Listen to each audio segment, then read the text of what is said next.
এইভাবে বাঁধাকপি ভাজি করলে কিন্তু খেতে অনেক বেশি টেস্টি হয়, আর গরম ভাত, রুটি, পরোটার সাথেও খেতে অনেক মজার। আর নতুন আলু দিয়ে ভাজি করলে কিন্তু অনেক বেশি মজার হয়। আর আজকের এই বাঁধাকপিটি আমি নতুন আলু দিয়ে ভাজি করব, খেতে কিন্তু অনেক বেশি মজার। তো আশা করছি আজকের এই বাঁধাকপি ভাজি রেসিপিটি আপনাদের কাছে ভালো লাগবে। প্রথমে আমি এখানে একটা বাঁধাকপি কুচি করে কেটে নিয়েছি, যতটা সম্ভব কুচি করে কেটে নেওয়া যায়। খুব ভালো করে ধুয়ে আমি পানিটা ঝরিয়ে নিচ্ছি, কারণ বাঁধাকপি থেকে কিন্তু অনেকটা পরিমাণে পানি বেরোয়। তো এর কারণে একটা ঝাঁঝরিতে করে আমি পানিটা খুব ভালো করে ঝরিয়ে নিয়েছি। আর এই সাইডে একটু মোটা করে কেটে নিয়েছি আলু। কিছু আলু দেবো আমি, নতুন আলু এইগুলো। আর নতুন আলু দিয়ে বাঁধাকপি ভাজি কিন্তু অনেক মজা হয়। এখানে কাঁচা মরিচের ফালি, পেঁয়াজ কুচি আর রসুন কুচি নিয়ে নিয়েছি। চুলায় একটা কড়াই বসিয়ে এখানে 1/3 কাপ তেল দিয়েছি, আর প্রথমে দিয়ে দিচ্ছি রসুন কুচি।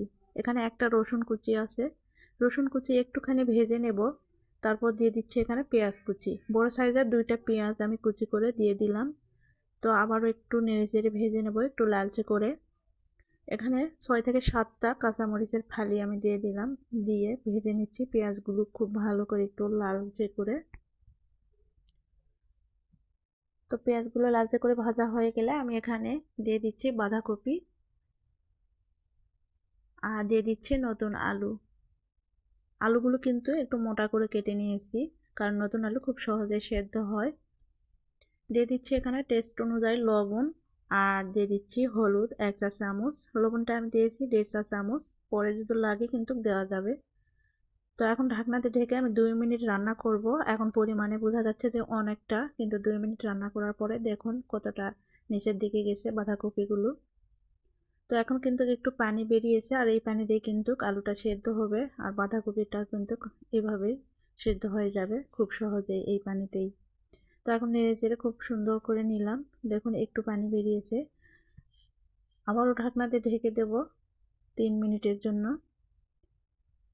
তো 3 মিনিট পর ঢাকনাটা তুলে আমি আবারও নেড়েচেড়ে নিচ্ছি। এখন আর ঢাকনাতে ঢাকবো না, এভাবে খোলা রেখে আমি এখন ভাজিটা রান্না করব।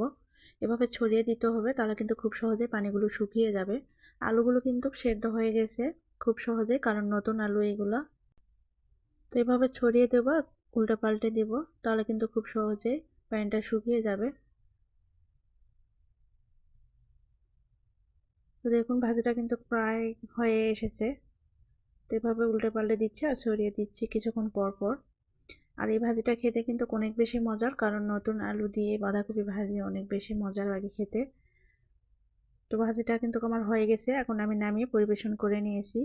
আর এই ভাজিটা দিয়ে রুটি, পরোটা অথবা গরম ভাতের সাথে খেতে অনেক বেশি মজার। আশা করছি আজকের এই বাঁধাকপি ভাজি রেসিপিটি আপনাদের কাছে ভালো লেগেছে। ভালো লাগলে প্লিজ লাইক, কমেন্ট, শেয়ার করে দেবেন। আমার চ্যানেলটিকে সাবস্ক্রাইব করে পাশে থাকা বেল আইকনটি প্রেস করে রাখবেন। আজকে এখানে বিদায় নিচ্ছি। সুস্থ থাকবেন, ভালো থাকবেন। আল্লাহ হাফেজ। আসসালামু আলাইকুম।